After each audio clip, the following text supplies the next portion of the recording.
만나 뵙게 되어서 반갑습니다. 신도중앙교회 정삼위 목사입니다. 저는 오늘 여러분과 함께 학개, 스가랴, 말라기 세 권의 책을 공부하려고 합니다. 강의는 하나의 파일로 녹화가 됩니다. 하지만 여러분 온라인 강의의 장점이 있죠. 여러분들께서 쉬고 싶으실 때 언제든지 화면을 멈추시고 쉬셨다가 다시 강의를 들으실 수 있습니다. 또 한 가지 여러분 강의 자료를 강의 노트를 이제 받으셨을 텐데 제가 고민을 좀 해보았는데 화면에 강의 노트를 보시면서 강의를 들으시는 편이 제일 여러분께 도움이 되지 않을까 해서 오늘 녹화 방식을 강의 노트를 주로 보시면서 제 얼굴은 옆에 작게 나오겠죠. 그 자료에 따라서 여러분들 공부하시는 것으로 그렇게 준비를 해 보았습니다. 오늘 강의를 준비하면서 제가 참고했던 자료들은 유튜브 자료들입니다. 바이블 클래스라고 하는 샘물결 플러스 이건 출판사고요. 샘물결 아카데미 여기는 이제 성경과 신학과 여러 가지 유튜브 컨텐츠들을 만들어내는 그런 기관인데요. 여기에서 제작한 유튜브 컨텐츠 그리고 그 컨텐츠의 자료집을 제가 참고했습니다. 그리고 여러분 유튜브 채널 가운데 바이블 프로젝트라고 하는 채널이 있습니다. 이 채널에 보시면 성경 책별로 아주 짤막하게 대략 뭐 8분에서 12분 정도로 이렇게 요약을 해둔 그런 좋은 컨텐츠들이 많이 있는데 이런 자료들을 주로 참조해서 제가 오늘 강의를 준비했음을 밝히면서 강의를 시작합니다. 이 세 권의 책을 이해하시는데 공통되는 역사적인 배경이 있습니다. 그래서 학개, 스가랴, 말라기 세 권의 책 각 권으로 들어가기 전에 먼저 공통되는 역사적인 배경을 살펴보려고 합니다. 여러분 잘 아시는 것처럼 이스라엘이 북이스라엘과 남유다로 그렇게 분열이 되어 있다가 북이스라엘이 먼저 아시리아에 멸망을 하죠. 대략 기원전 722년에 북이스라엘이 멸망을 합니다. 그리고 남유다는 586년 7년 어간에 바벨론 제국에 의해서 멸망을 당하게 됩니다. 아시는 것처럼 성전이 회파되었고요. 성벽이 무너졌고 예루살렘 성벽을 의미하죠. 사람들은 강제 이주를 당해서 바벨론에 정착했고 70년 정도를 살아갑니다. 그러다가 페르시아 제국이 성장을 해서 바벨론을 함락하죠. 그리고 고레스 황제가 통치하게 되면서 고레스 황제는 약소국들에 대한 정책을 바꿉니다. 그래서 바벨론에 살고 있던 유다 사람들이 다시 고국으로 돌아가서 성벽과 성전을 재건하도록 그런 칙령을 내리죠. 고레스 칙령이라고 부릅니다. 스룹바벨과 세스바살이라고 하는 이 두 사람이 뭐 같은 사람이다 다른 사람이다 학설은 나뉘어져 있지만 이런 분들의 리더십 아래에서 유다 사람 약 5만 명이 예루살렘으로 돌아오지요. 문제는 이분들이 돌아올 때는 예언자들을 통해서 하나님께서 약속하셨던 그 회복의 약속 그것이 빠른 시간 안에 성취될 것을 기대했습니다. 다윗 왕조가 재건이 될 것으로 기대를 했죠. 그런데 돌아와 보니 그들 앞에 놓여 있는 예루살렘의 현실이 매우 열악한 것입니다. 사실은 돌아오는 과정 자체가 출애굽을 할 때는 애굽에 살던 히브리 민족들이 한 번에 홍해를 건너서 광야를 통과해서 약속의 땅으로 이주를 했지만 사실 이 바벨론에 70년을 거주한 이후에 황폐한 고국으로 돌아가자 많은 사람들이 선뜻 따라 나서기가 어려웠죠. 그래서 사실은 돌아오는 과정부터가 원활하게 이루어지지를 못합니다. 자, 그러면 그 가운데서도 이 나라를 다시 회복하고 성전을 회복하고 그 꿈을 품은 사람들이 먼저 예루살렘으로 돌아왔을 텐데 상황이 기대와는 다르게 열악했던 것이죠.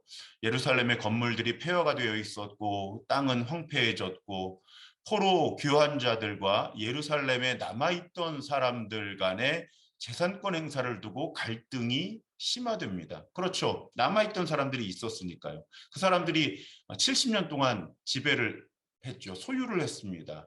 실효가 있었던 것이죠. 자, 이런 많은 갈등들이 존재하게 됩니다. 게다가 이제 성벽과 성전을 재건하면서 예루살렘 주변의 이방 사람들이 이 포로 기환자들이 예루살렘 성을 재건하고 성전을 짓는 과정을 악착같이 방해를 했죠. 그러다 보니까 어렵게 시작된 성전 재건 공사가 이제 기초 공사만 마친 채 진척이 되지 못하는 상태입니다. 게다가 공사가 진행이 되면 될수록 이제 성전의 모습이 드러나는데 이 가운데는 물론 70년이라고 하는 오랜 시간이 지나기는 했지만 어려서 본래 솔로몬이 건축했던 그 성전을 본 사람들도 있었겠지요. 그러니까 이런 어르신들은 본인들 기억에 있는 솔로몬의 성전을 생각할 때 지금 재건되고 있는 이 제2 성전은 초라하기 짝이 없었던 것입니다. 규모는 비슷했어요. 그렇지만 자재라든지 여러 측면에 있어서 솔로몬의 성전과 비교할 때 초라하기 짝이 없었던 그런 성전을 보면서 이 노인들은 속상했던 겁니다. 자, 이런 복잡한 문제. 게다가 성전이 완공된 뒤에도 성전이 완공되고 나면 이런 회복이 또 번영이 이루어지겠지. 그런데 그 기대 역시 제대로 충족되지 못하는 그런 시간이 오래 지속되는 그런 상황 속에서 이 학개 스가랴 말라기서가 기록되었다. 여러분 그렇게 이해하시면 좋겠습니다. 그래서 이렇게 정리해 봅니다. 예루살렘으로 귀환한 포로 귀환자들은 제2의 다윗 왕국을 재건할 꿈에 부풀어 있었지만 그들을 기다리고 있는 현실은 경제적인 궁핍, 정치적인 분쟁, 사회적인 갈등, 종교적인 부패였다. 그러다 보니 귀환자들 사이에서는 회의주의, 패배주의, 이기주의, 현실주의가 나타나기 시작했다. 특히 이런 질문이죠. 하나님이 과연 신실하신가? 하나님 약속대로 우리가 하고 있는데 왜 하나님께서 약속하셨던 그 회복이 이루어지지 않는 것인가라는 그런 신학적인 질문이 이들에게 팽배했던 것입니다. 그런 상황 속에 학개, 스가랴, 말라기가 기록되었습니다. 먼저 학개서를 살펴보겠습니다. 자, 설명드렸던 것처럼 성전 재건 공사가 답보 상태에 빠지게 되니까 사람들은 성전 건축을 중단하고 자신들이 살 집을 짓는데 치중하기 시작했습니다. 이런 상황에서 하나님은 기원전 520년 무렵에 예언자 학개와 스가랴를 통해서 성전 재건의 우선순위를 두고 공사를 다시 시작할 것을 명령을 하시죠. 그래서 학개서가 기록이 됩니다. 자, 구조와 내용을 살펴보겠습니다. 단순합니다. 4개의 설교로 구성되어 있다고 여러분 이해하시면 되겠습니다. 첫 번째 설교는 질책입니다.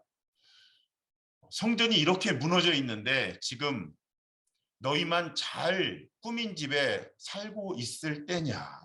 그러니까 아까 설명드린 대로 성전 건축이 제대로 진행되지 않으니까 자신들의 삶을 회복하는데 집중했던 것이죠. 이해는 좀 됩니다. 그렇죠. 성전 재건은 이루어지지 않고 본인들은 70년의 바벨론 생활을 청산하고 돌아왔는데 또 살아내야 되잖아요. 그러니까 집을 짓고 일상을 회복하고 그러다 보니 더 형편이 괜찮은 사람들은 더 좋은 집을 짓고 그러면서 성전 건축이 오랜 기간 방치되게 되고 사실은 성전 건축, 이 건물의 회복이 방치되는 것이 문제가 아니라 이들이 하나님을 잊어버리기 시작한 것이죠. 하나님 중심적인 어떤 생각과 삶의 방식 자체가 희석되기 시작한 겁니다. 바로 그 부분을 하나님께서 학개를 통해 비판하시는 것이죠. 그러면서 당시에 또 사람들의 이 일상의 회복에 어려움이 있었던 것입니다. 그 이유를 근본적으로 성전 건축을 방치하고, 그러니까 하나님 중심적인 삶을 떠나서 자기 집을 짓고 자신들의 어떤 번영을 추구하는, 그래서 너희들이 지금 많이 거두기를 바라지만 얼마 거두지를 못하고 있다. 하나님께서 흩어버리신 것이다.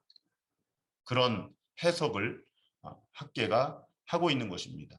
그러면서 어려서부터 저는 많이 이 본문을 들어왔는데요. 산에 가서 나무를 가져다가 내 전을 건축해라. 학계서의 말씀이죠. 성전 건축하는 교회들이 이 본문을 이렇게 앞에 플래카드를 또 배너를 붙여놓은 그런 기억이 제 어릴 때부터 있습니다. 너희는 산에 올라가서 나무를 베어다가 성전을 지어라. 그러면 내가 그 성전을 기쁘게 여기고 거기서 내 영광을 드러내겠다.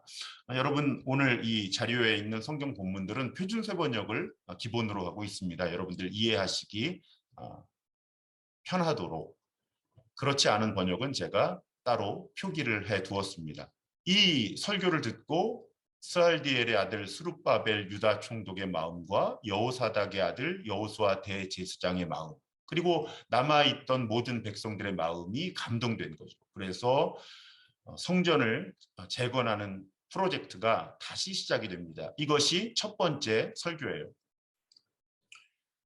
두 번째 설교는 백성들의 무너진 기대를 반영합니다. 아까 설명드렸던 것처럼 자, 3절에 보면 너희 남은 사람들 가운데 그 옛날 찬란하던 그 성전을 본 사람이 있느냐?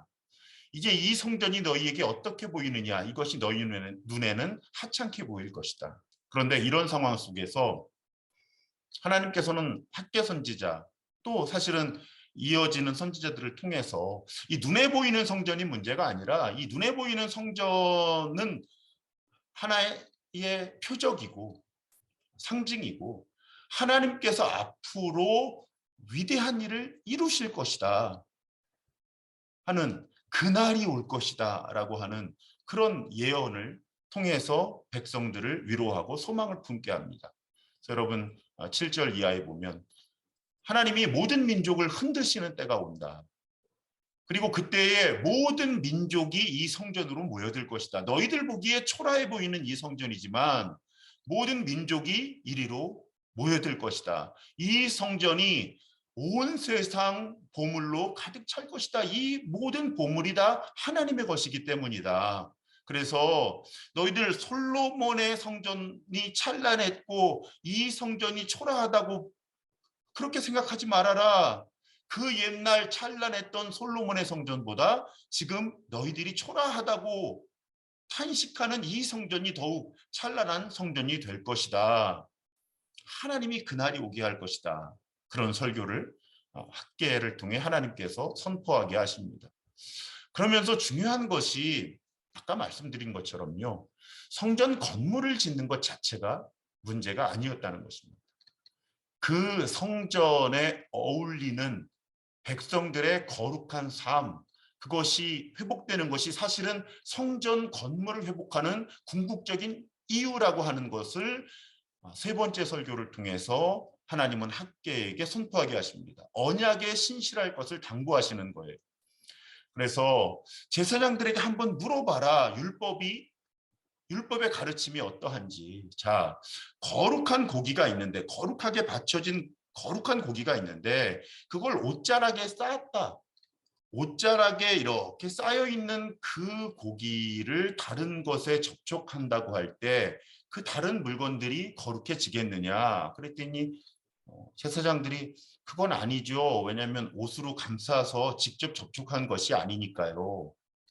자, 그러니까 학계가 또 다른 질문을 합니다. 자, 시체에 닿아서 부정해진, 더러워진 사람이 자, 다른 물건을 접촉하면 그 물건이 더러워지느냐? 그러니까 제사장들이 그렇습니다. 부정한 것에 접촉하고 그 부정한 것에 접촉한 사람이 다른 것에 접촉하면 이것도 부정해집니다.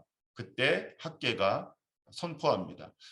이 백성이 정말 더러워졌다. 이 백성이 거룩함을 잃어버렸다. 그래서 거룩한 거룩함을 잃어버린 백성들이 하는 일들도 거룩하지 않다, 부정해졌다, 더러워졌다. 지금껏 그랬다. 그런데 이제 이 성전을 건축하면서 너희들에게 다시 복을 줄 것인데, 그러니 너희들은 이 언약의 신실한 삶을 살아라. 성전에 어울리는 삶을 살아라. 그런 가르침이 주어지는 것입니다. 이 부분은 이 학개서에 아까 산에서 나무를 가져다가 내 전을 건축해라, 혹은 내 집을 채워라 라고 하는 그런 성경 본문들을 가지고 성전 건물을 건축했던, 또 지금도 건축하는 교회들이 꼭 기억해야 되는 가르침이죠. 성전을 건축한다고 하는 것은 건물을 건축하는 것이 아닙니다. 특히 예수께서 이 땅에 오시고 또 예수께서 승천하실 때 우리에게 성령, 하나님의 영을 모두에게 주셨잖아요. 또 교회를 예수의 에클레시아는 특별한 목적을 가지고 모이는 사람들이라는 뜻이죠.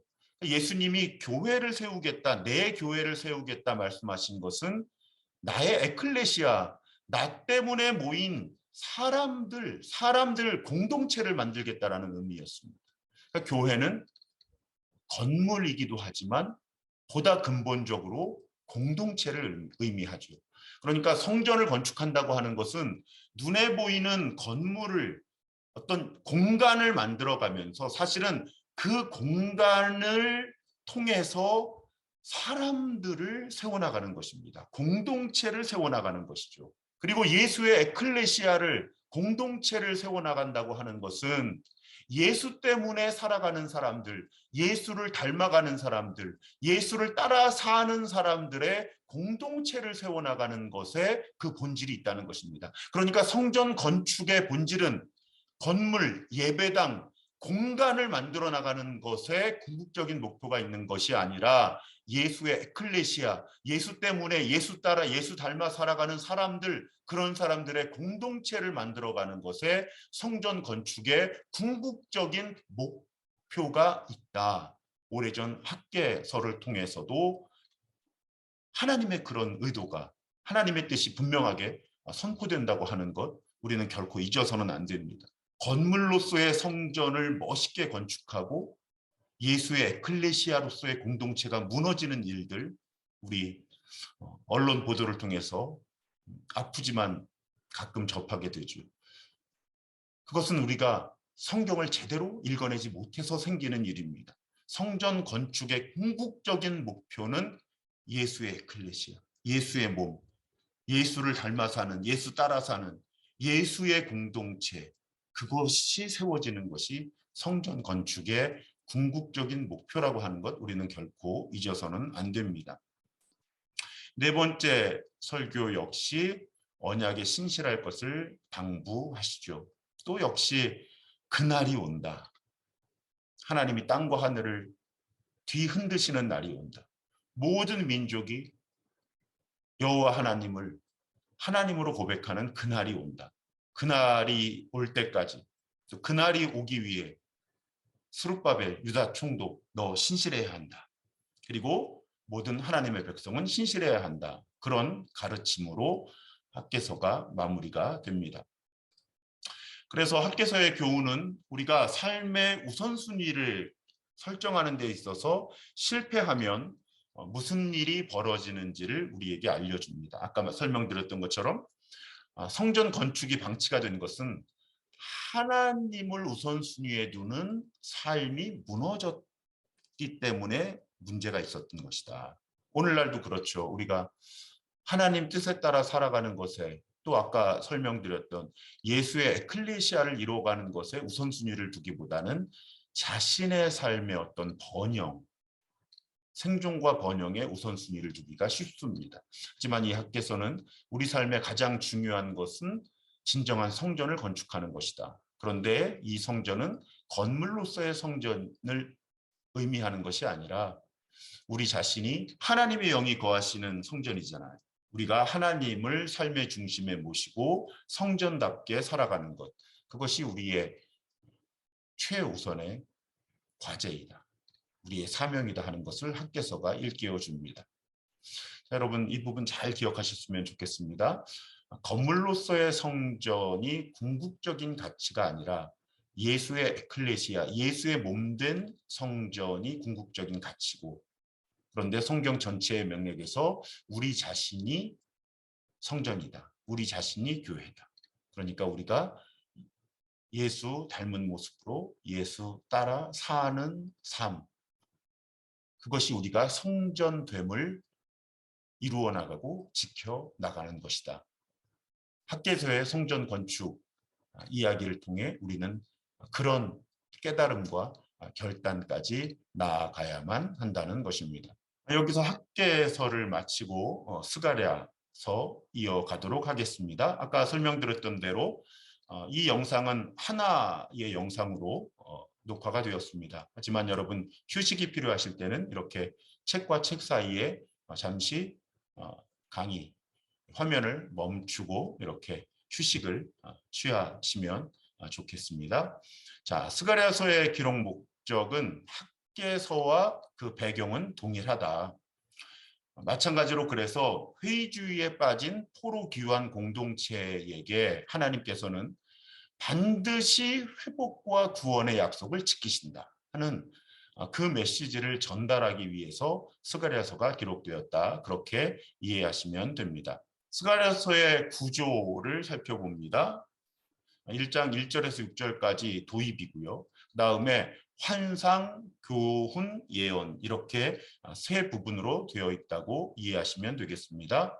그럴 때 환상과 교훈은 당시 이스라엘 민족의 과거와 현재까지의 이야기, 그리고 9장부터 14장까지는 이제 하나님께서 앞으로 이루실 일들에 대한 예언, 그렇게 구조가 되어 있습니다. 그러면 각 부분의 내용을 간략하게 살펴보겠습니다. 도입 부분의 메시지는 단순합니다. 돌아오라는 것입니다. 그 이야기는 성전을 건축하고 성벽을 회복하기 위해서 다시 바벨론에서 유다 땅으로 돌아왔지만, 몸은 돌아왔지만 이들의 마음은 하나님께로 돌아오지 않았다고 하는 사실을 암시해 주죠. 몸은 돌아왔지만 마음은 아직 돌아오지 못한 사람들, 혹은 돌아왔다가 다시 떠난 사람들에게 이 스가랴서는 하나님께로 다시 돌아와라. 그래서 3절에 보면 만군의 여호와께서 이르시되 너희는 나 여호와에게로 돌아와라. 그리하면 내가 너희에게로 돌아가리라. 그러니까 자꾸 나에게, 여호와에게 돌아오라고 하지 말고, 사실은 이 본문을 묵상해 보면 하나님이 떠나신 것이 아니라 이 유다 백성들의 마음이 하나님에게서 떠나신 거죠. 이들이 하나님께로 돌아오면 상대성이죠. 자연스럽게 하나님이 자기들에게 돌아오신 것처럼 경험이 될 겁니다. 우리 영적인 여정이 그렇죠. 하나님 왜 저를 버리셨습니까? 저를 떠나셨습니까? 우리는 그렇게 기도하기 쉽습니다. 하지만 아주 많은 경우에 우리가 떠나는 것이죠. 우리가 하나님을 외면하고 있었던 것입니다. 마이스터 에크하르트라는 독일 영성가가 오래전에 그런 말을 했어요. 하나님은 항상 집에 계시다. 산책을 나가는 것은 바로 우리다. 하나님은 항상 집에 계시다. 산책을 나가는 것은 바로 우리다. 이스라엘 백성들의 상황 역시 마찬가지였습니다. 하나님, 왜 저희들이 이 유다 땅에 돌아와서 성전을 건축하고 하나님의 백성됨을 회복하려고 하는데 하나님 저희에게로 돌아오지 않으십니까? 그런데 하나님 말씀하시는 거죠. 내가 돌아오지 않은 게 아니라 너희가 비록 몸은 돌아왔지만 마음은 온전하게 돌아오지 않은 것이다. 그런 도입 설교를 통해서 스가랴서의 본문으로 나아갑니다.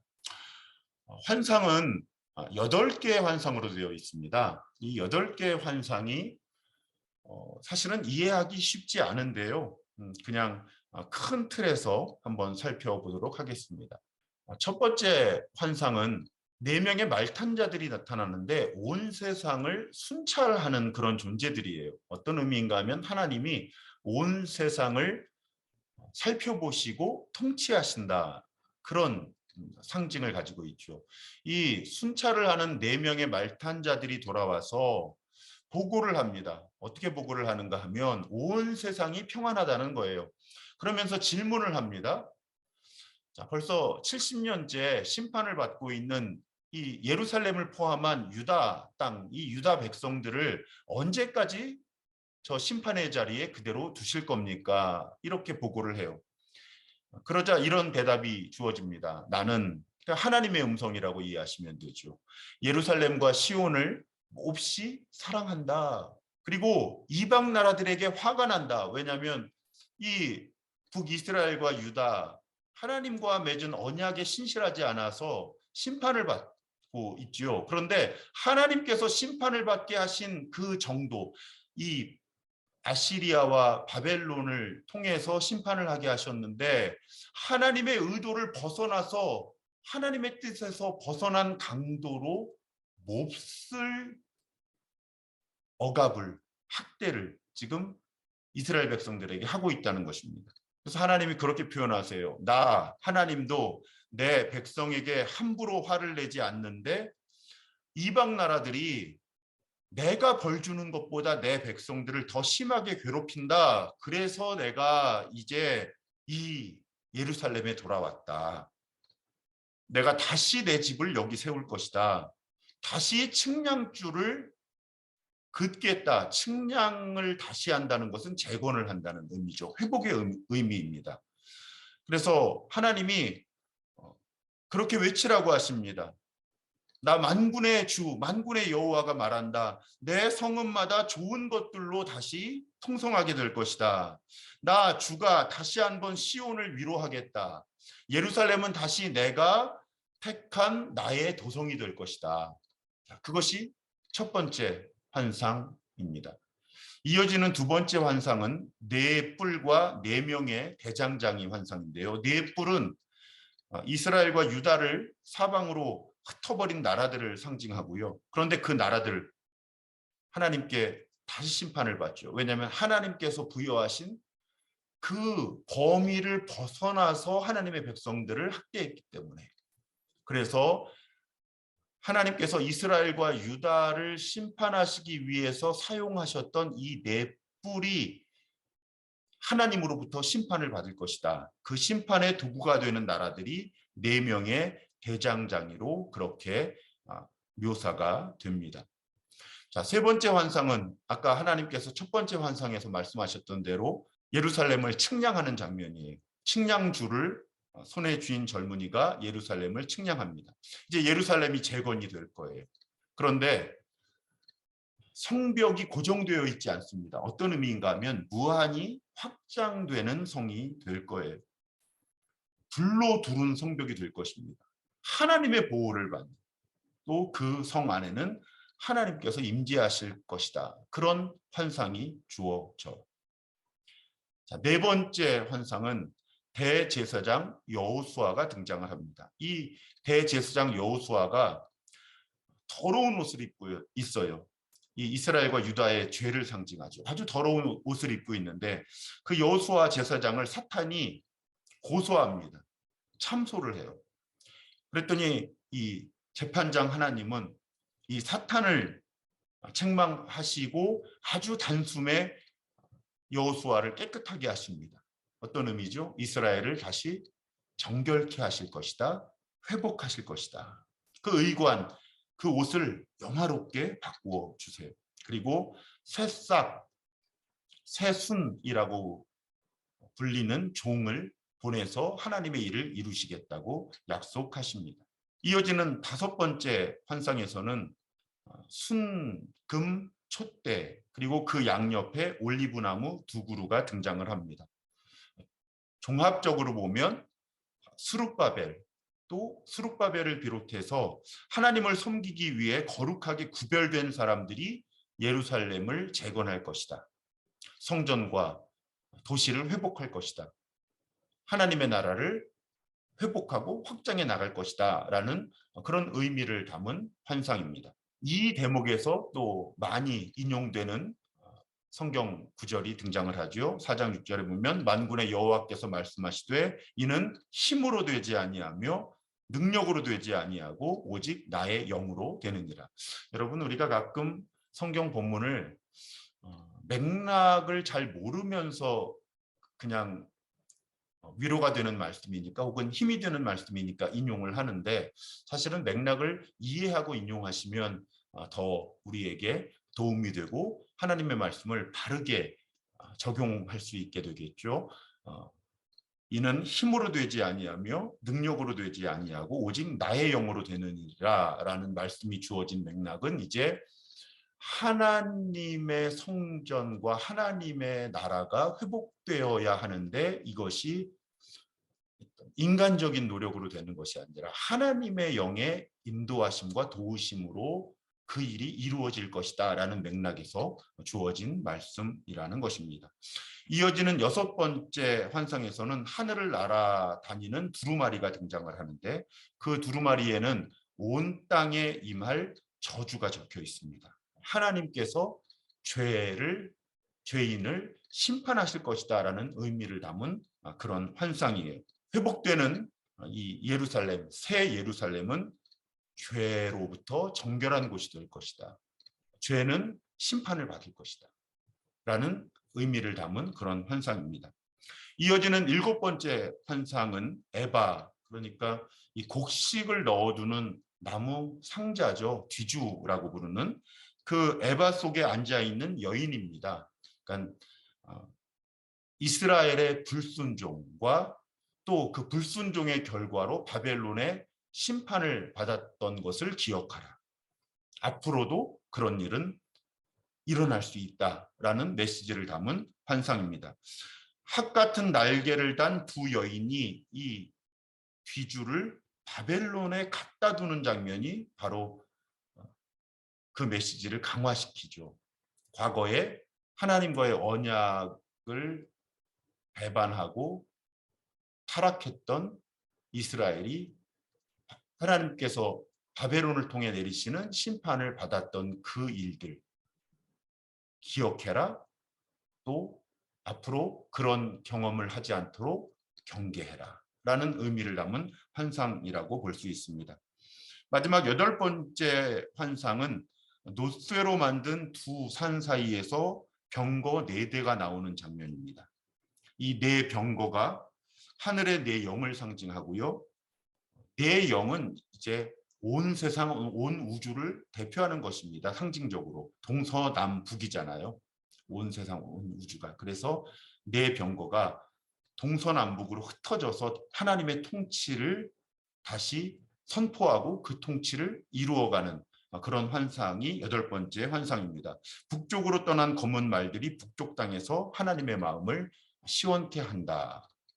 그런 메시지로 8개의 환상이 마무리되지요.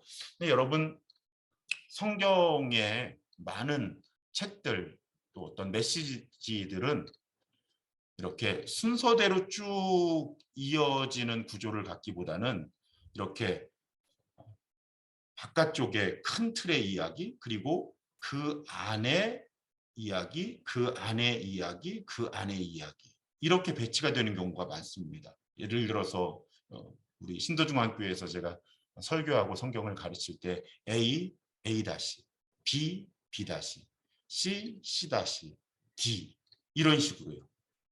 그래서 이 8개 환상도요, 여러분 8개가 논리적으로 쭉 이렇게 연결이 되는 것이 아니고요.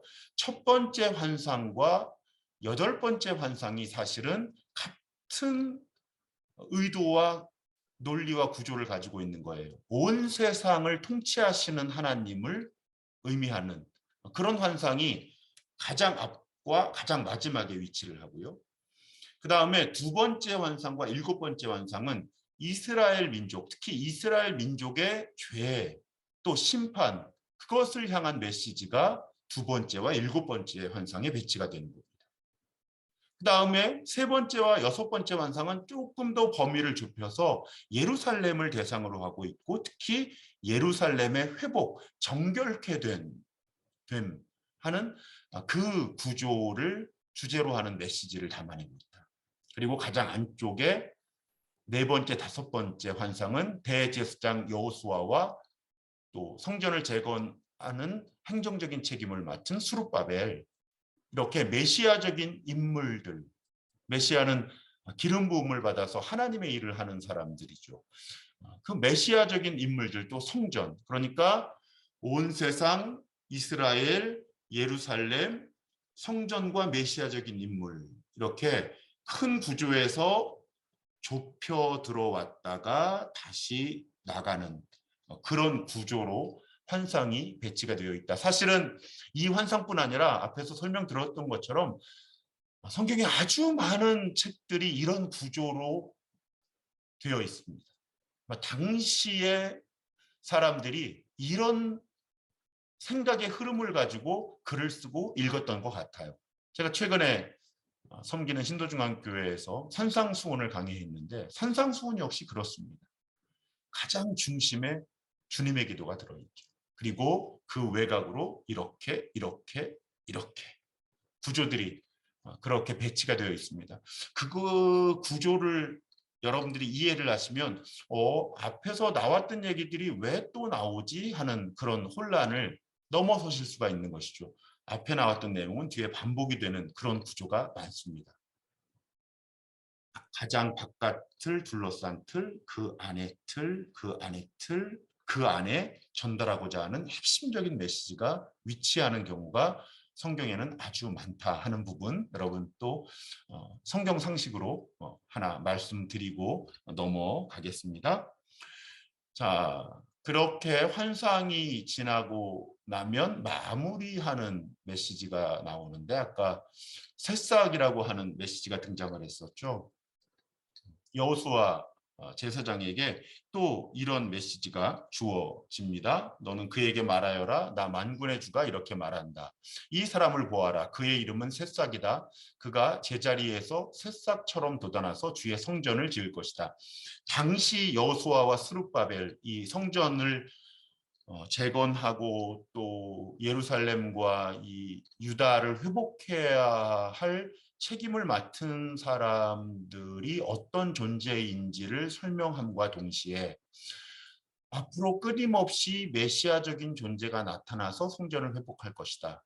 그리고 사실 우리는 알고 있죠. 궁극적으로 하나님이 사람이 되셔서 예수가 그리스도로 메시아로 주님으로 왕으로 이 땅에 오셔서 성전을 회복하실 것이다 라고 하는 그런 예언적인 메시지들이 끊임없이 반복해서 선포가 됩니다. 자, 환상 부분 우리 살펴보았고요. 환상 다음에는 교훈이 등장하는데 그 교훈의 핵심은 금식에 관한 교훈입니다. 그런 질문을 받게 되는 거예요. 자, 유다 백성들이 오랫동안 정기적으로 금식을 해왔다는 것입니다. 그런데 이제 70년이 지나서 돌아왔잖아요. 성전을 또 예루살렘 성을 유다 지역을 회복해 가고 있는데 그럼 언제까지 이 정기적으로 금식을 해온 아마 금식하면서 그 금식의 의도는 민족의 회복, 성전의 회복에 있었겠죠.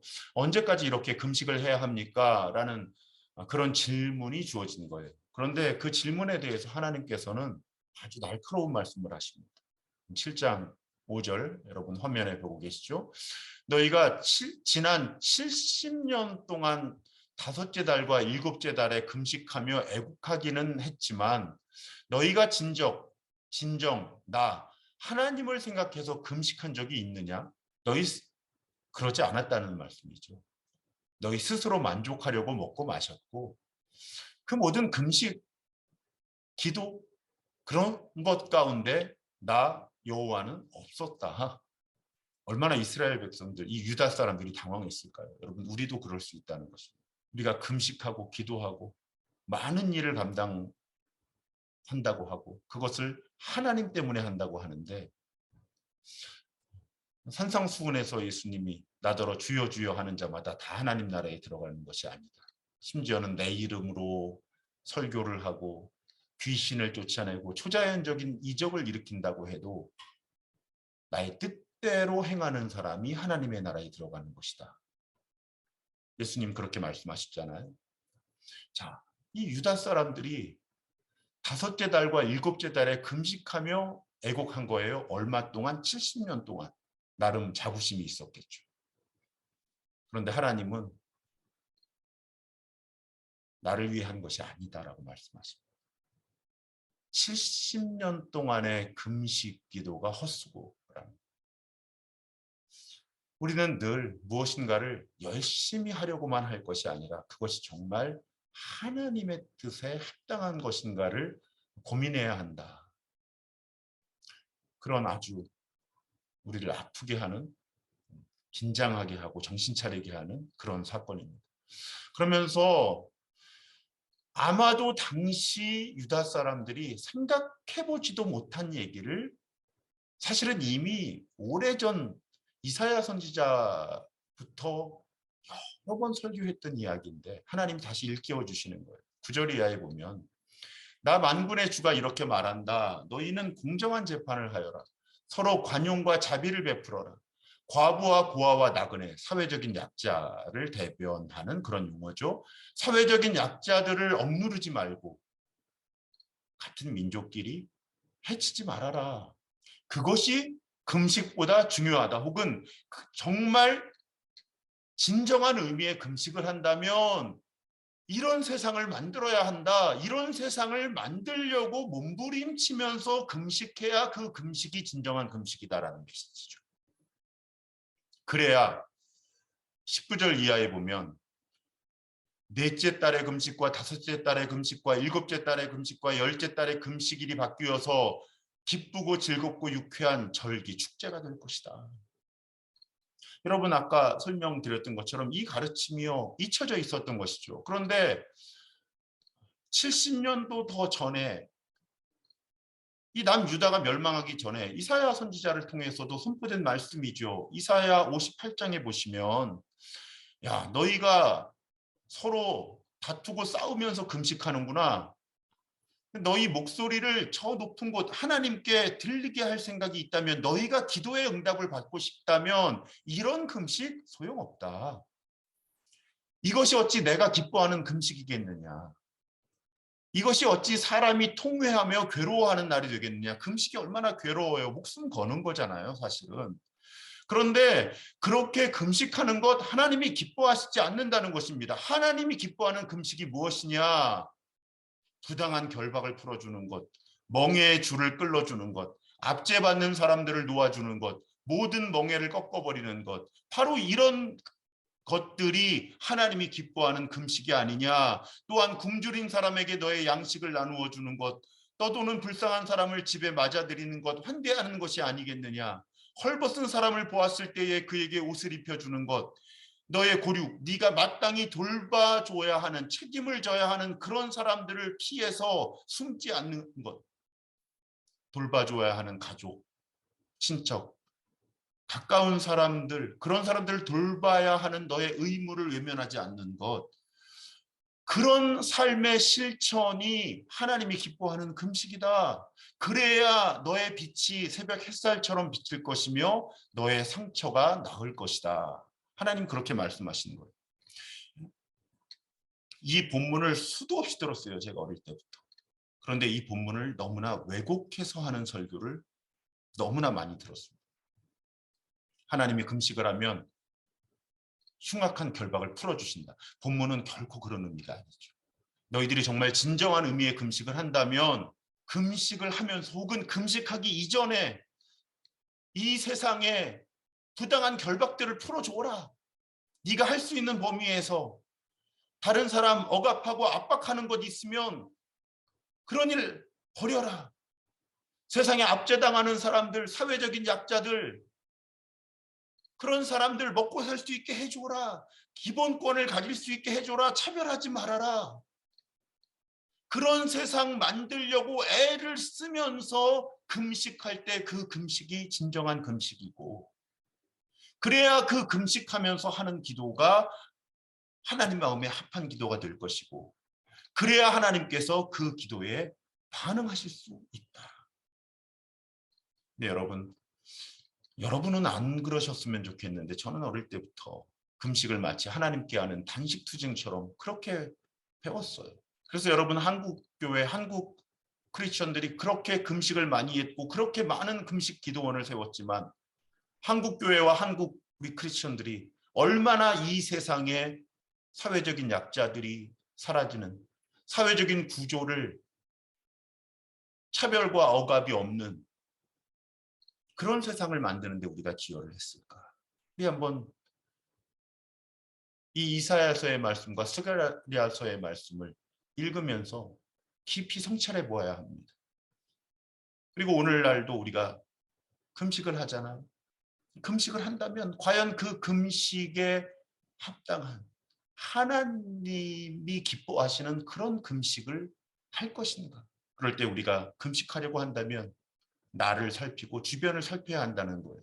내가 아무리 보잘것없는 사람이고 가진 것이 적은 사람이고 할 수 있는 것이 적은 사람이라고 해도 부당한 결박을 풀어주고 멍해의 줄을 끌어주고 압제받는 사람들을 놓아주고 모든 멍해를 꺾는 굶주린 사람에게 양식을 나눠주고 불쌍한 사람을 환대하며 헐벗은 사람에게 옷을 입혀주는 내가 마땅히 감당해야만 하는 책임을 감당하는 그런 삶의 실천이 이루어질 때 우리의 금식 기도를 하나님이 기뻐하신다. 우리 결코 이런 하나님의 뜻을 외면해서는 안 된다 하는 것입니다. 자, 이 교훈이 주어지고요. 스가랴서는 고난받는 목자와 메시아 왕국의 도래라고 하는 예언, 앞으로 이루어질 일들에 대한 그런 메시지로 나아갑니다. 우리 예수에 대한 예언으로 많이 인용되는 말씀이죠. 9장 9절에 보면 도성 시온아 크게 기뻐하여라. 도성 예루살렘아 환송을 올려라. 네 왕이 내게로 오신다. 그는 공의로우신 왕, 구원을 베푸시는 왕이시다. 그는 온순하셔서 온유하셔서 나귀 곧 나귀 새끼인 어린 나귀를 타고 오신다. 예수께서 이 예언을 성취하시죠. 그런데 이 나귀를 타고 오시는 왕은 여러 이미지로 이 스가랴서의 묘사가 됩니다. 그 가운데 하나가 목자의 이미지예요.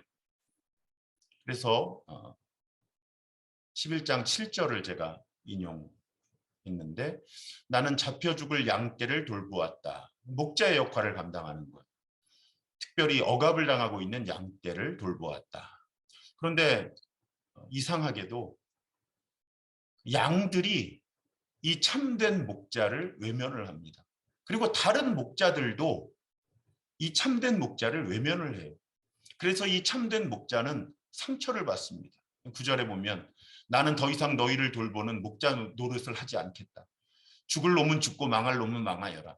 그러고도 남은 것들은 서로 잡아먹어라. 아주 슬픈 이야기고요.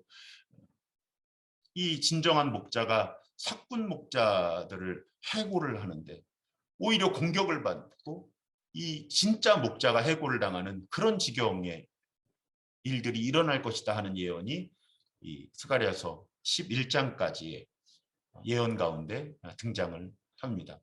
이건 메시아적인 존재들, 그러니까 하나님께서 기름을 부으셔서 하나님의 성전, 하나님의 나라를 회복하게 하시는 모든 지도자들은 결코 그 길이 평탄하지 않을 것이다. 하나님의 일을 하는 사람들이 외면을 당하고 박해를 받을 것이다. 심지어는 하나님이 사람으로 오시는 예수도 버림받으실 것이다 라는 그런 예언을 담아내고 있습니다. 그럼 결국 이런 메시아적인 존재, 또 메시아가 이 땅에 오셔서 이루시는 일들은 실패할 것인가? 결코 그렇지 않다. 그래서 스가랴서의 마지막 12장에서 14장은 메시아 왕국의 도래를 예언합니다. 그날이 오면 내가 예루살렘을 치러 오는 모든 이방 나라를 멸망시키겠다. 그러나 내가 다윗 집안과 예루살렘에 사는 사람들에게 은혜를 구하는 영과 용서를 비는 영을 부어주겠다. 회개하게 하겠다는 의미입니다. 회복시키시겠다는 의미예요. 그날이 올 것이다. 너희들이 메시아적인 존재들을 외면하고 심지어는 학대하고 버리겠지만, 심지어는 하나님이 사람으로 오시는 그 예수도 너희들이 버리겠지만, 십자가에 못 박겠지만, 하지만 그날은 반드시 올 것이다. 그날 하나님을 대적하는 모든 세력은 무너질 것이다. 심판을 받을 것이다. 그런데 하나님을 선택한 사람들은 최종적이고 완전한 구원을 얻을 것이다. 여러분, 요한계시록의 메시지는 사실은 어느 날 갑자기 주어진 말씀이 아니고요. 성경 전체에 흩어져 있는 예언들이죠. 바로 이런 장면들이 다 새하늘과 새 땅, 또 하늘로부터 내려오는 새 예루살렘에 대한 예언이죠. 그래서 요한계시록은 어떤 신비한 이야기가 아니고요. 성경 전체에 흩어져 있는 하나님께서 이루실 그 최종적이고 완전한 구원과 심판, 그날이 반드시 온다는 것을 확증하고 있는 그런 메시지를 담고 있는 책이다. 이렇게 우리가 이런 장면들을 통해서 살펴볼 수 있습니다. 14장 8절에서도요. 그날이 오면 예루살렘에서 생수가 솟아나서, 자, 또 에스겔의 환상이 생각나시지 않습니까? 여러분, 성경의 모든 메시지들은 이렇게 날줄 시줄로 엉켜 있어요. 자, 생수가 흐르죠. 성전에서. 그래서 다 살려낼 것이다. 자, 이 환상은 역시 요한계시록에도 등장을 하죠. 그날이 오면 살아날 것이다. 주께서 온 세상의 왕이 되실 것이다. 사람들은 오직 여호와 주 한 분만을 섬기고 오직 그분의 이름 하나만으로 간구할 것이다. 그날이 올 것이다. 그날이 올 것이다. 현실을 보면 그날이 결코 오지 않을 것 같아 보이지만, 그리고 앞으로도 하나님께서 이 일을 이루시기 위해서 보내시는 그런 메시아적인 존재들을 너희들이 무시하고 외면하고 심지어는 학대하고 버리겠지만, 하지만 그래도 하나님은 결국 그 일을 이루실 것이다 하는 그 소망의 언어를 지금 포로 생활에서 돌아와서 성전과 나라를 회복하고 있는 사람들에게 하나님께서는 학계에 이어서 스가랴를 통해서도 주고 계시는 것입니다. 그래서 스가랴서의 교훈, 스가랴는 하나님께서 포로 귀환 자들에게 약속하신 구원과 회복에 대한 메시지는 반드시 성취될 것을 예언합니다. 미래에 하나님이 보내신 메시아적인 인물이 와서 하나님의 나라를 이루신다는 메시지, 여러분 결국 예수를 통해 성취되었고 성취될 것입니다. 이것이 우리의 소망이죠. 새하늘과 새 땅은 이루어집니다. 우리는 최종적이고 완전한 구원을 얻을 것입니다. 우리는 몸으로 부활할 것입니다. 영원한 생명을 누릴 것입니다. 그것이 우리가 갖는 궁극적인 소망의 이유죠. 오래전 하나님은 학개와 스가랴 선지자를 통해서 우리의 궁극적인 소망의 메시지를 우리에게 들려주신 것입니다. 자, 여기까지 스가랴서 마칩니다.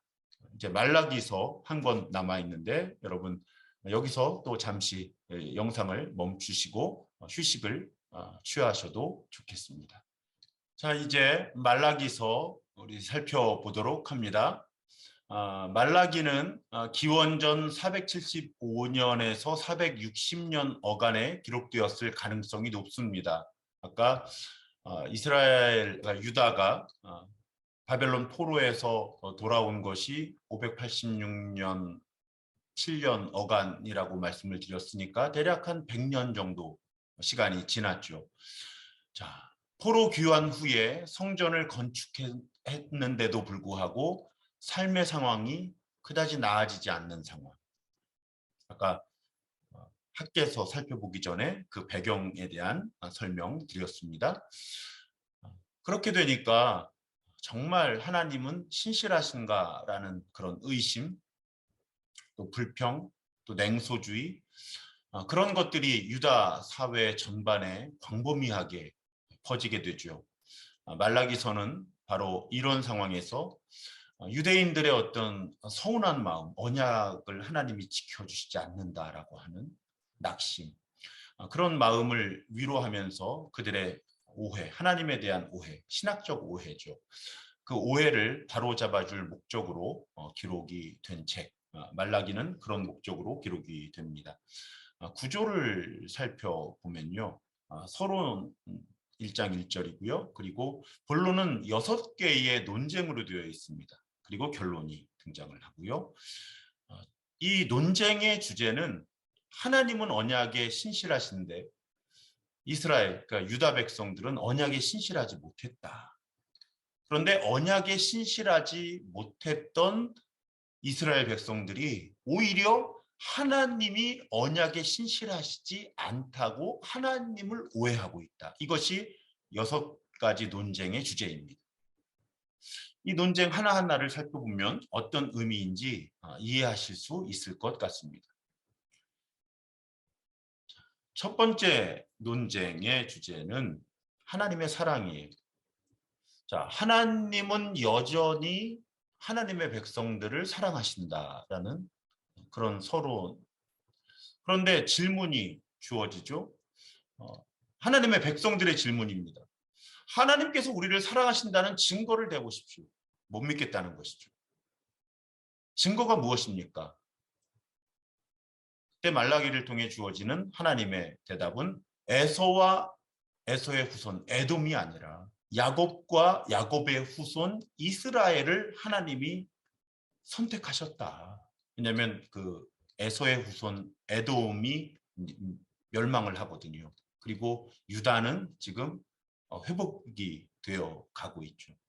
그런 역사적인 사건 속에서 하나님은 에서가 아니라 야곱을 선택하신 그 하나님은 지금 오랜 시간이 지나서도 에서의 후손이 아니라 야곱의 후손을 언약 백성으로 선택하고 계시고 여전히 사용하고 계시고 그들을 회복시켜 가고 계시다.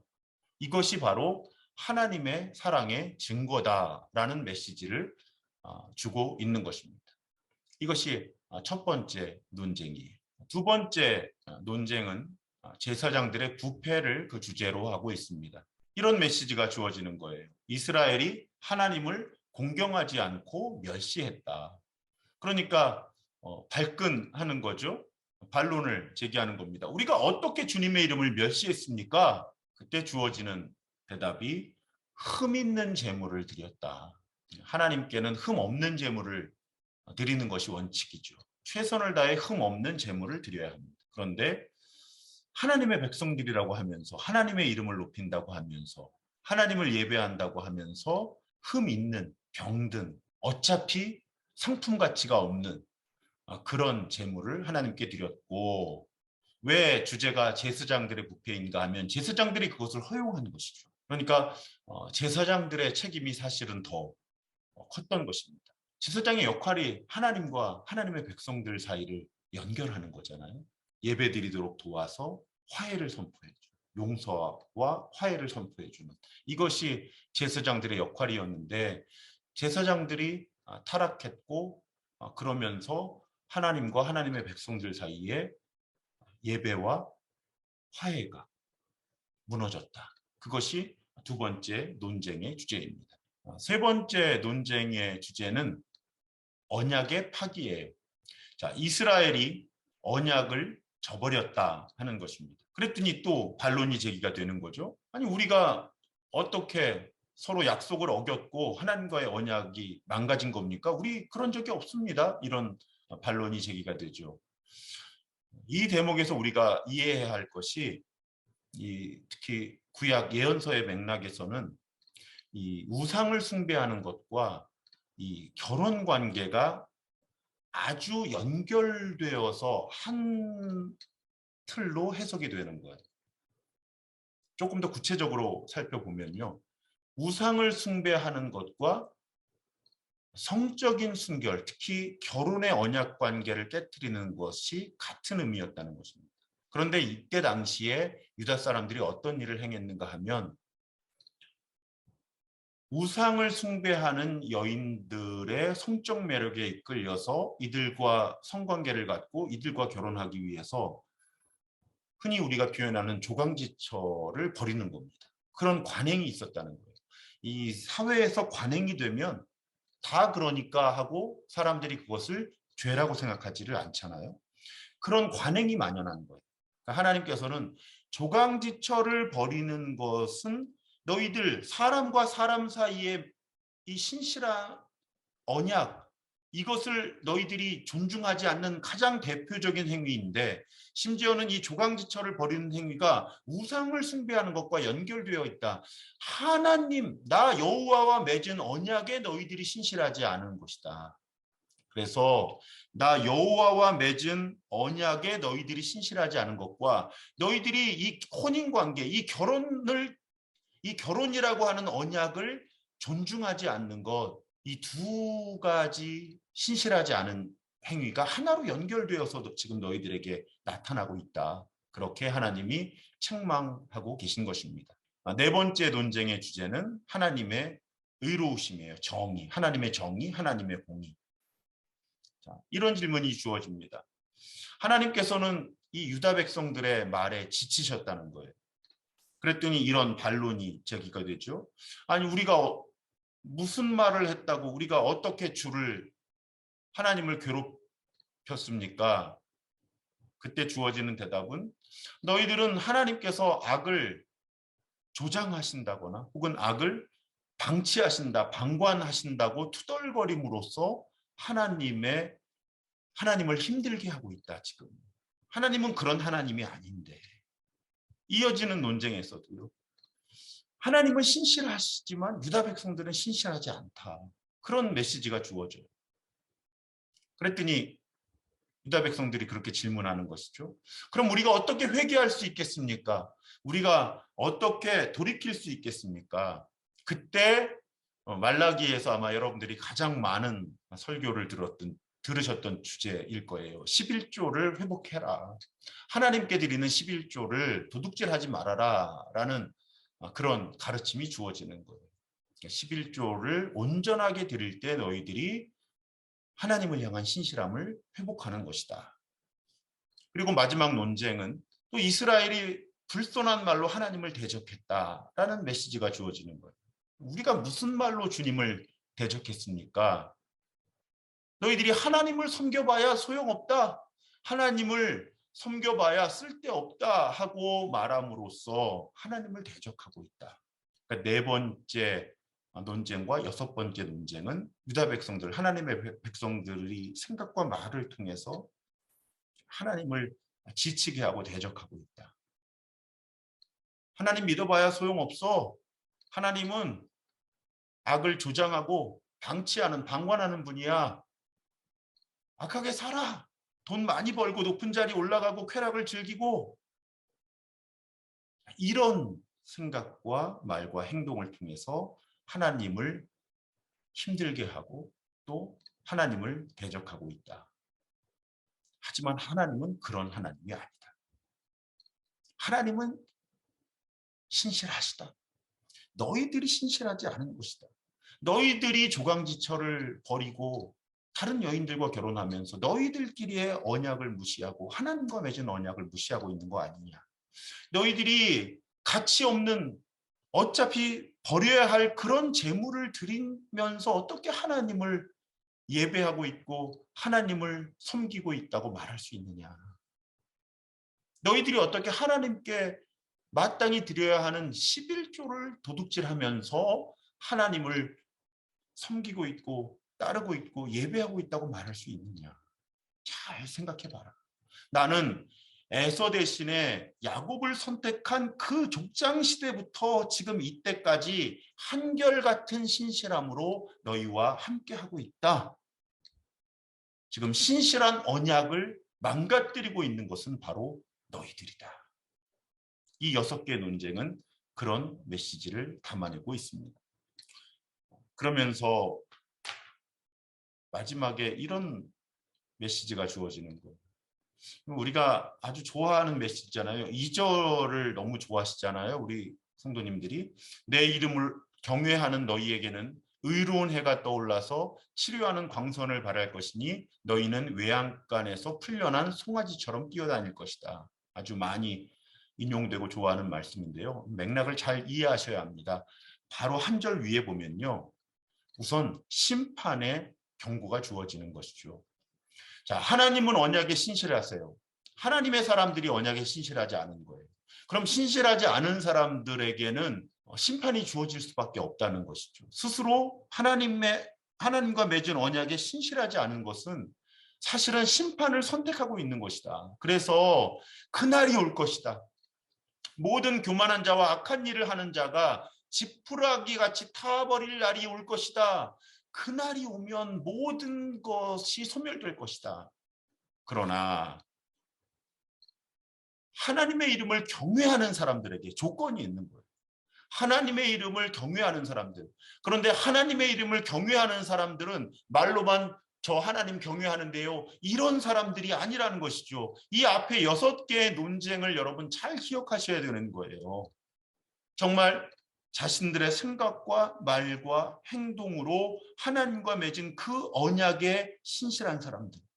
그래서 하나님과 맺은 언약에 신실하기 때문에 사람들과 맺은 언약에도 신실한 사람들, 그런 사람들에게는 그날 모든 것이 심판을 받는 그날 의로운 해가 떠올라서 치료하는 광선을 발할 것이니 송아지, 외양간에서 풀려난 송아지처럼 뛰어다닐 것이다.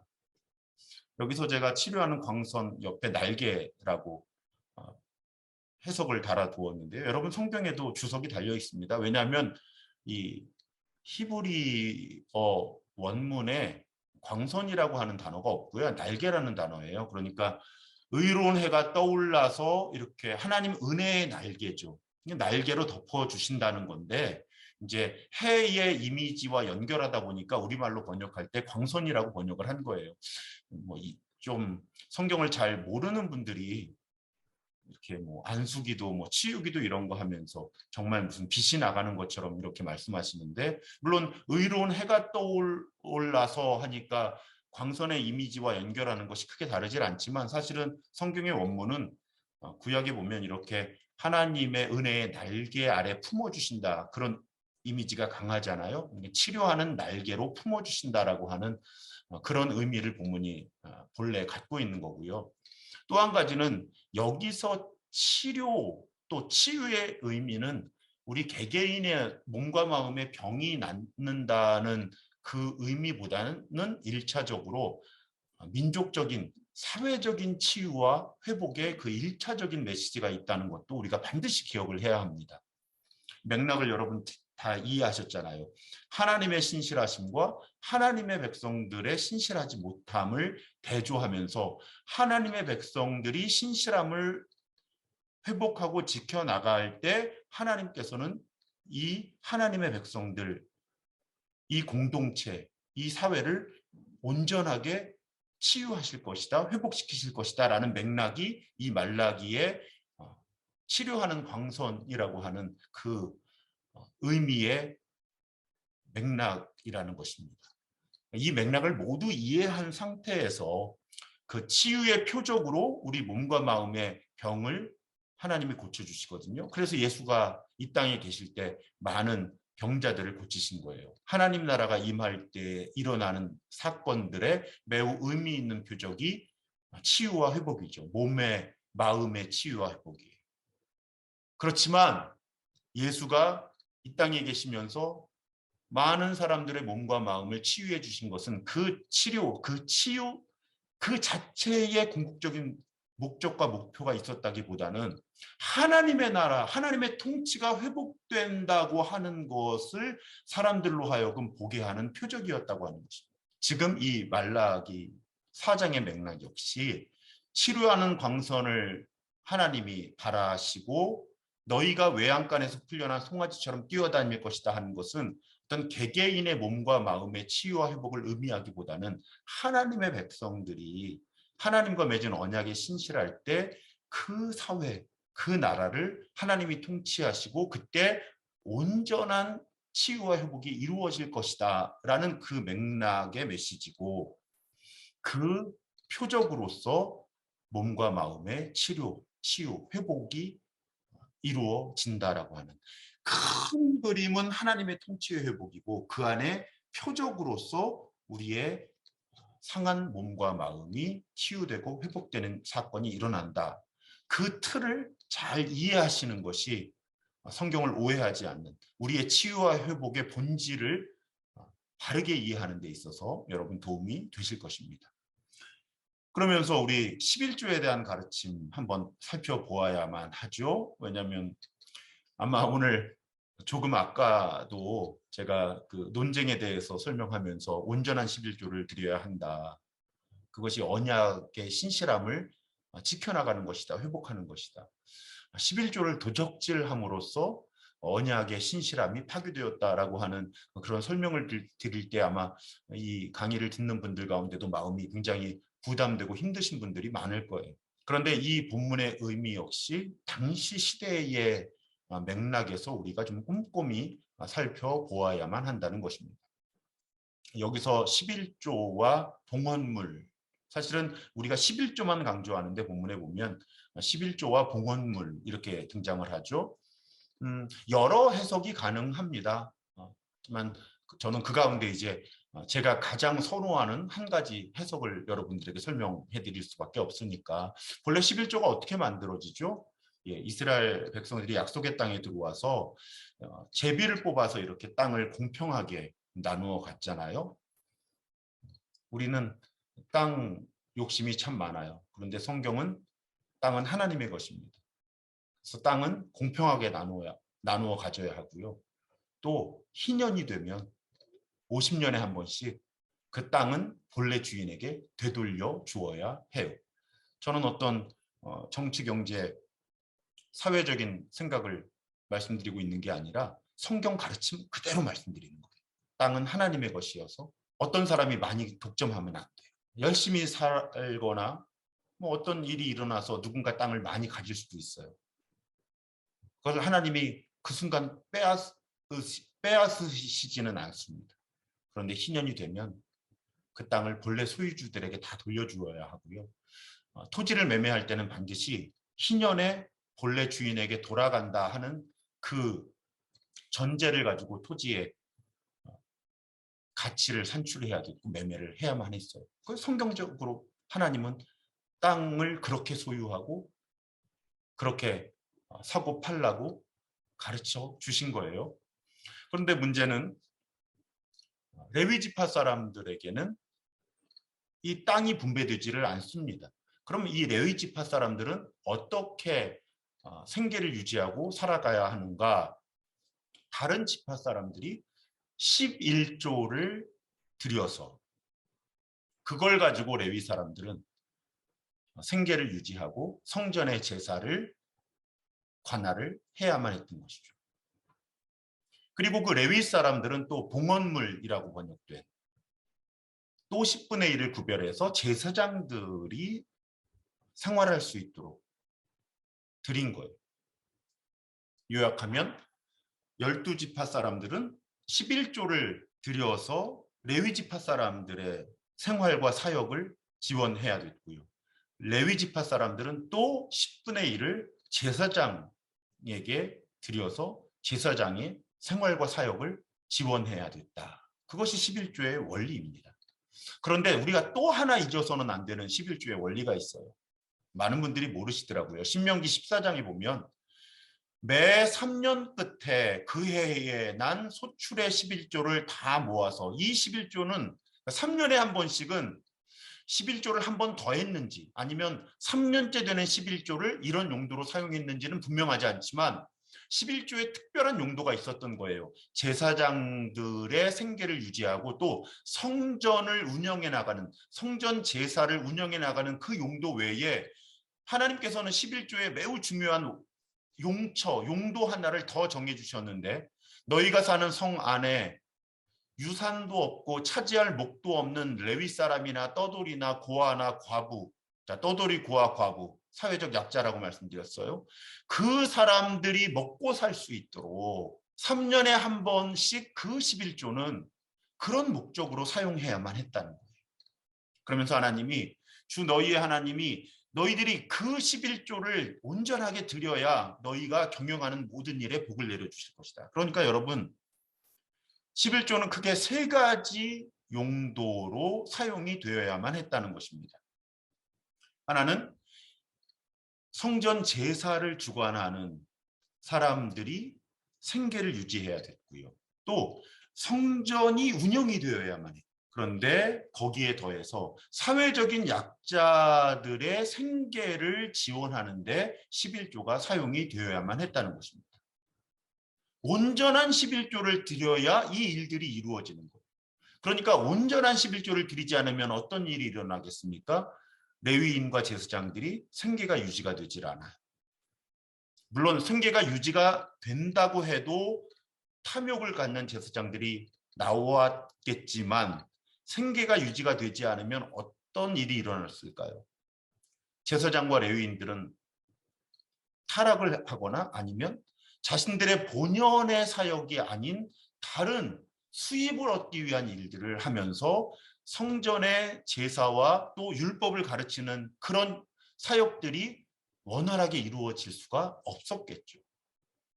또 온전한 11조를 드리지 않으면 3년에 한 번씩은 그 11조를 가지고 사회적 약자들을 돌봐야 하는데 그 돌봄을 사회적 약자들이 받지 못하게 되면서 사회 안전망이 무너지겠죠.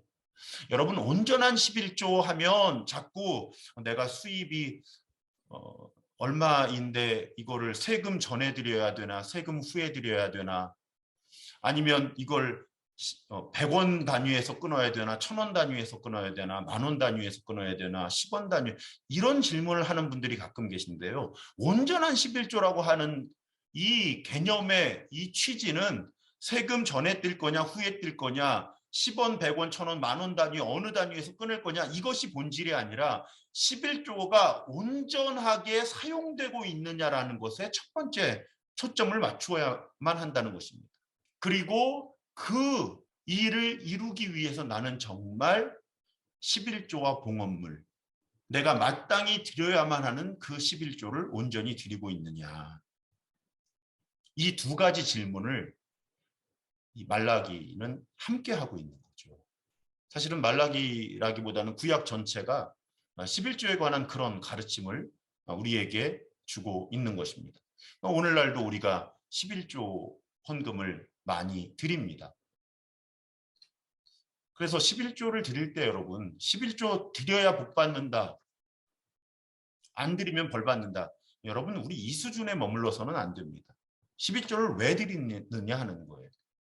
일단 우리의 믿음을 고백하는 것입니다. 어떤 믿음? 우리의 모든 소유와 소득이 하나님으로부터 왔음을 고백하며 드리는 거예요. 그 고백이 중요한 거예요. 뭐 100원짜리 10원짜리 계산하느냐 세금 전이냐 후냐 이게 문제가 아니고요. 나의 모든 소유와 소득 많은 분들이 또 오해하세요. 10분의 1은 하나님의 것이니까 하나님께 드리고 10분의 9는 내가 사용한다. 오해입니다. 천만의 말씀이에요. 우리 교회에서 제가 반복적으로 드리는 말씀이 있어요. 여러분 성전이 거룩하고 세상은 거룩하지 않습니까? 아니에요. 온 세상이 하나님이 임재하시는 거룩한 공간이에요. 그런데 우리가 온 세상이 거룩하다 하는 그 고백을 지켜나가기가 힘듭니다. 그러니까 어떤 공간을 거룩한 공간으로 구분해 놓고 이 구분된 공간의 거룩함을 통해서 온 세상의 공간이 거룩한 것이다라는 고백을 하는 것이 이 성전의 목적이에요. 주일 역시 마찬가지입니다. 주일은 거룩하고 나머지 6일은 거룩하지 않은 시간이 아니에요. 모든 시간이 거룩한 것입니다. 그런데 우리가 모든 시간의 거룩함을 지켜나갈 수 있는 실력 그 수준이 안 되니까 7일의 하루를 거룩한 시간으로 구분해 놓고 그날 다시 고백하는 거예요. 모든 시간이 거룩합니다. 하나님. 자, 성직이라는 말 저는 좋아하지 않습니다. 성직이 있다는 건 거룩하지 않은 직업이 있다는 거잖아요. 성경은 그런 가르침을 지지하지 않아요. 그럼 왜 성직자가 존재하느냐? 성직이라고 하는 직업을 통해서 모든 직업의 거룩함을 기억하라고 하는 것입니다. 11조도 마찬가지예요. 여러분, 내 수입, 내 소유가 있는데 10분의 1은 하나님의 것이니까 하나님께 드리고 10분의 9가 내 거예요? 아니에요. 모든 것이 하나님의 것입니다. 모든 것이 하나님의 것이라는 고백을 담아서 10분의 1을 11조로 드리는 거예요. 11조를 드리면서 하나님 이거 받으세요. 나머지 10분의 9는 제 거인 거 아시죠가 아니고요. 내 모든 소유와 소득을 하나님께서 주셨기 때문에 그 고백을 담아서 10분의 1을 하나님께 드립니다라고 고백하는 거예요. 모든 공간의 거룩함을 성전을 통해 고백하는 거고요. 모든 시간의 거룩함을 주의를 통해 고백하는 거고요. 모든 직업의 거룩함을 성직을 통해 고백하는 거고요. 나 가진 모든 것이 하나님의 것임을 고백하면서 10의 1조를 드리는 것이죠. 그래서 11조를 도둑질하는 것은 하나님과 맺은 언약을 저버리는 거예요. 왜냐하면 나 가진 모든 것이 하나님께서 주신 것이다라는 고백을 한다면 그 가운데 10분의 1을 하나님께 드릴 수 있지 않겠느냐 하는 것이 성경의 가르침이라고 하는 것입니다. 이것이 우리가 11조를 드리는 마음이에요. 마음이 중요해요. 저는 그렇게 주변 분들에게 권면을 합니다. 정말 내 소유와 어떤 소득에 산술적으로 10분의 1을 드릴 수 없는 형편을 가진 분들이 많이 계시잖아요. 여러 이유로.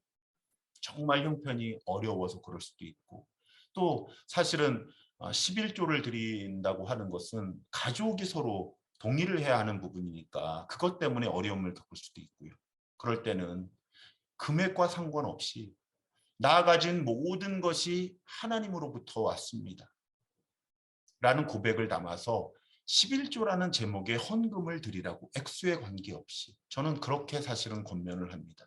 그것이 11조의 본질이기 때문에 그 본질을 정확하게 담아낼 때 뭐 세금 전에 내야 되냐, 세금 후에 내야 되냐, 뭐 10원 단위에서 끊어야 되냐, 만원 단위에서 끊어야 되냐가 의미가 있는 거고요.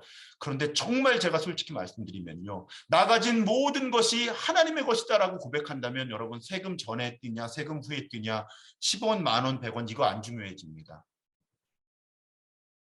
그런 계산 예민해지지 않아요. 저의 경험은 그렇습니다. 여러분들도 그런 경험을 하실 수 있었으면 좋겠어요. 그래서 11조를 드리는 마음은 나 가진 모든 것을 하나님께서 주신 것이다. 나의 모든 것, 나의 소유, 나마저도 하나님의 것이다 라는 고백을 담아서 우리는 11조를 드리는 거고요. 그러면 그 11조를 어디에 사용해야 하느냐? 아까 말씀드린 것처럼 성전을 섬기는 사람들의 삶을 지원하고, 또 교회가 하는 모든 사역을 이루어가고, 또 거기에 머물면 안 된다고 말씀드렸죠. 사회적인 약자들을 배려하고 보호하는데 11조는 사용이 되어야 한다. 여러분, 11조를 띄어먹는다, 그것이 하나님의 것을 도둑질하는 것이다 할 때 저는요, 11조를 온전하게 드리지 않는 것도 문제지만 헌금을 하나님의 뜻에 따라 사용하지 않는 것도, 그건 오히려 더 심각한 도둑질이라고 저는 봅니다. 그래서 제가 우리 신도중앙교회에서는 봉헌 기도를 드릴 때 자주 그런 고백을 하죠. 100원짜리 하나라도 낭비되지 않게 해주십시오. 허비되지 않게 해주십시오. 하나님의 뜻에 합당하게 이 헌금이 사용되게 해주십시오. 저는 사실은 봉헌 기도에 매우 중요한 기도가 바로 그 고백이라고 생각을 하고요. 교회 재정을 맡은 모든 분들, 정말 100원이 뭐예요? 10원 한 장이라도 하나님의 뜻에 사용되도록 정말 분별하면서 그렇게 헌금을 집행해야만 한다는 것, 이 말라기의 가르침을 통해서 다시 한번 살펴봅니다. 그러면서 이제 마지막 부록으로 이어지는데요. 4장 4절에서 6절에 보면, 너희는 율법 곧 율례와 법도 하나님께서 모세를 통해 주신 율법을 기억해라. 또 엘리야 선지자를 보내주겠다. 그런 메시지가 주어집니다. 3장 1절에서도 만군의 여호와가 이르노라, 보라 내가 내 사자를 보내리니 그가 내 앞에서 길을 준비할 것이다. 하나님께서 사자를 보내신다는 거예요. 아까 학개 스가랴서에서도 반복된 것이죠. 하나님은 메시아적인 존재를 끊임없이 보내십니다. 역사 속에서. 그리고 결국은 하나님 스스로가 사자, 메신저가 되어서 오시는 것이죠. 그분이 예수. 그리고 그 예수가 오기 전에 누군가가 그 길을 예비한다는 것입니다. 그리고 신약의 첫 번째로 기록된 것으로 우리가 파악하고 있는 마가복음, 바로 이 말라기 3장과 이사야 40장을 결합해서 마가의 복음서를 시작하지요. 선지자 이사야의 글에 보라 내가 내 사자를 네 앞에 보냈노니 그가 네 길을 준비하리라. 그러니까 예수께서 오시고 그 앞서 엘리야 사자가 오는데 이 광야에 외치는 자의 소리가 있다. 세례 요한이죠. 그렇게 해서 구약의 가장 마지막 책과 신약 성경 복음서의 첫 부분이 연결이 되면서 말라기에서 복음서로 연결이 되는 것입니다. 하나님은 하나님의 백성들의 치유와 회복을 원하셨다. 성전이 회복되고 하나님의 나라가 회복되기를 원하셨다. 하나님은 그 일에 신실하셨다. 그런데 하나님의 백성들은 하나님과 하나님의 일에 신실하지 못했다. 하나님은 그 신실하심을 증명하시고 이뤄내시기 위해 끊임없이 메시아적인 존재를 이 땅에 보내셨다. 하지만 사람들은 그 메시아적인 존재들을 받아들이지 않았다. 그래서 결국 하나님이 사람이 돼서 오셨다. 그런데 그 예수조차도 사람들은 받아들이지 않았다. 하지만 하나님은 신실하셔서 끊임없이 구원을 이루어 가실 것이다. 구약부터 요한계시록까지 그날이 온다. 그렇게 말씀하셨고 그날은 반드시 올 것이다. 그래서 우리 하나님의 언약에 신실한 하나님의 사람들은 살아도 구원을 얻고 죽어도 구원을 얻을 것이다. 우리는 영혼만 구원을 얻는 것이 아니라 이 몸이 부활하면서 온전한 구원을 얻을 것이다. 그날에 새하늘과 새 땅이 회복될 것이고 사람의 영혼만 구원을 받는 것이 아니라 몸이 부활하면서 모든 것이 구원을 받고 사람만 구속을 경험하는 것이 아니라 하나님께서 창조하신 모든 세계가 새하늘과 새 땅, 하늘로부터 내려오는 새 예루살렘을 경험하게 될 것이다. 구약의 예언서부터 요한계시록까지 우리에게 소망의 메시지죠. 우리가 이 땅에서 초라해 보이는 보잘것없어 보이는 그런 삶을 살아갈지언정 신실하신 하나님 우리를 최종적이고 완전하게 구원하십니다. 우리는 하나님의 부르심, 하나님의 뜻, 하나님과 맺은 언약에 신실하기만 하면 돼요. 그러면 하나님은 우리를 이미 구원하셨고 앞으로 완전하게 구원하실 것입니다.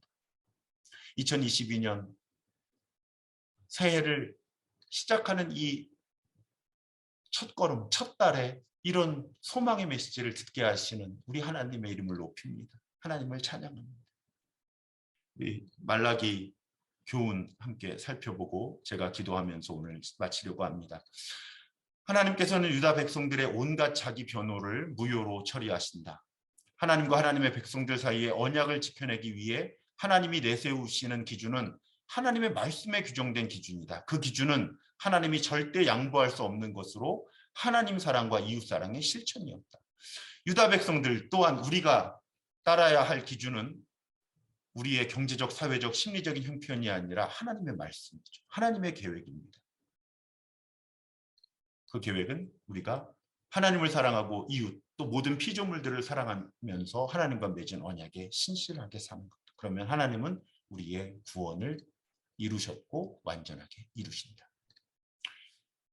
그 성경의 가르침을 믿으며 올 한 해 신실하게 살아가며 하나님께서 이루시는 일들을 경험하는 또 그렇게 신실한 사람들이 하나님 주시는 복을 받아 누리며 가정과 일터와 학교와 모든 곳에서 복이 되는 그런 우리 모두의 삶이 되기를 주님의 이름으로 축복합니다. 기도하겠습니다. 하나님 오늘 학계 스가랴 말라기를 통해 과거 하나님의 백성들을 향한 하나님의 마음을 느낍니다. 또한 오늘 하나님의 백성된 나와 우리를 향한 하나님의 마음을 느낍니다. 하나님 우리 마음을 다해 고백합니다. 하나님은 언약에 신실하십니다. 우리도 그 언약에 신실하게 하여 주옵소서. 하나님과 맺은 언약에 신실한 사람들이 경험하게 되는 하나님의 통치, 하나님의 나라를 우리가 경험하게 하여 주옵소서. 비록 우리가 이 땅에서 부족하고 불완전해 보이는 삶을, 불안한 삶을, 혼란과 갈등과 여러 어려움 속에 살아가지만 하나님과 맺은 언약에 우리가 신실할 때 이미 과거에 하나님의 백성들과 맺은 언약에 신실하셨던 그 하나님께서 예수를 통해 이미 이루신 그 구원, 또한 앞으로 이루실 새하늘과 새 땅에 우리가 참여하게 하실 것임을 신뢰합니다. 그 소망으로 올 한 해도 이기며 나아가는 우리가 되게 하여 주옵소서.